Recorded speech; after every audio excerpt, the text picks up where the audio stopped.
My name is Austin from the Austin Yearwood channel, and we are doing the video movie review of The Girl on the Train, starring Emily Blunt,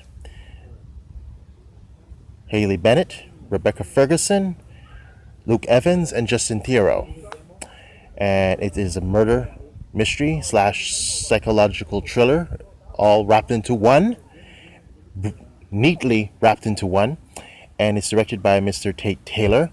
Now, I don't know what Mr. Taylor has done in the past, but with this movie and how I enjoyed it, I look forward to seeing what he does in the future. Emily Blunt plays a woman who's divorced. She's an alcoholic. She's divorced from Justin Theroux, who cheats, who is a serial cheater, and goes with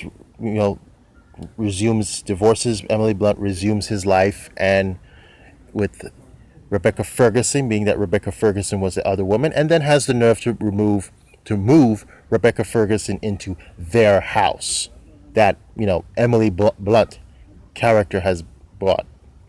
I mean, they don't show that they don't show that, but in the backstory, when Emily Blunt narrates the backstory, when she talks, that's the backstory.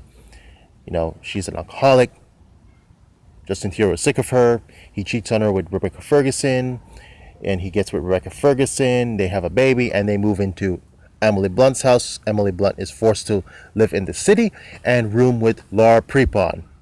That's right, I said it. Laura Prepon. Yes. Donna Pinciotti of That 70s Show is in this movie, and she does pretty good in her role too, just like Emily Blunt and everyone else. I will say that it's a murder mystery, so in her time, on her drunken days, Emily Blunt just travels back and forth between city and suburb, and just admires this house that's 2 doors down from her house, where Haley Bennett and Luke Evans live. She seems to have fantasizes about them or admires them as some sort of cute couple or ideal couple who have the life she once enjoyed and yearns for again. And until one day that she sees something that sets her into a fit of rage, and it all goes downhill from there. Basically, okay, this is a bit of a spoiler. She sees Haley Bennett in the arms of another man. Well, this other man being Edgar Ramirez, who clearly is not Luke Evans. Okay, I know I said that backward, but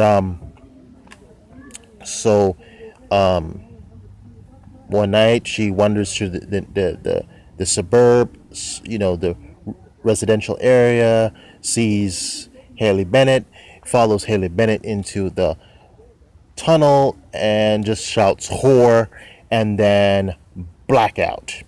Next morning, Emily Blunt's character wakes up on a bed with, that she puked all over the place. Her clothes are covered in blood. There's a nasty gash on her left temple, and she has to get up and wash blood off, change her clothes and wash the blood off her head or out of her hair. And then turns out Haley Bennett is missing, and eventually it's later revealed that she's been murdered. So Luke Evans, who's the jealous husband, he's a suspect. Emily Blunt is a suspect, and it's the thing is, who killed Megan? That's the big mystery. That's the $1 million question in this movie. And I will say that with this movie, I'll put it out there. This movie has plenty of flashback sequences, and it has altered imaginations. So it's a lot of flashbacks, a lot of imaginations, but then again, it's based on the novel, and that's how the novel is written. So if you're someone who don't like watching flashback sequences, then this is not your movie. You might want to go pay to see fucking stupid fucking middle school's the worst years of my life, or I don't know, maybe go watch Deepwater Horizon again. I don't know, but This movie, I enjoyed this movie at every twist and turn. I'm sorry, my hand is getting tired. I don't have a traditional laptop like other reviewers, but I enjoyed this movie. Haley, Haley Bennett was great in her role. Emily Blunt was great in her role. About everybody was great in her role. Even Laura Prepon, despite the 7 minutes of screen time she has. I I would say that I enjoyed this movie. I give it 4 out of 4 stars, meaning it's a classic in my book. And as for Mister, I say it's time that I'll for Haley Bennett, I'll say okay, yeah, I'll put Hardcore Henry behind me and maybe look forward to whatever she does in the future. And if she does do a lousy job, like with Hardcore Henry, I don't mind ripping her new one.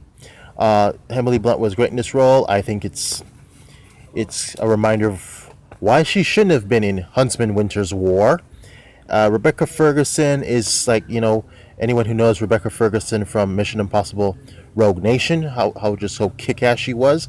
Well, I mean, it's not an action role.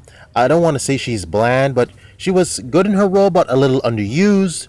Luke Evan is always, whenever we took notice of him from Fast and the Furious 6 as the bad guy, he's in this movie and he's great in his role too. Very, very intense in his role. Edgar Ramirez is good in his role as a psychiatrist, and Justin Theroux, he was good in his role too. I mean, there's not a lot of times you see Justin Theroux in movies. I mean, the only two movies I ever saw him in was where he was Charlie's Angels Full Throttle, where he was that Irish gangster, and in Miami Vice, the film adaptation of Miami Vice, where he played Zito. That's all I know of Justin Theroux in movies. I know he mostly writes stuff. He very seldom acts. He wrote Tropic Thunder along with Ben Stiller. When he's not acting, the guy's writing shit with Ben Stiller. So that's what everyone was great in their role, including Allison Janney as a detective. I had all the way around. I had a good time with this movie. Again, it's a classic. I give it 4 out of 4 stars, and I look forward to buying it on DVD when it comes out in the next 3 or 4 months when it comes out on DVD. But that's my review, and you have a good one.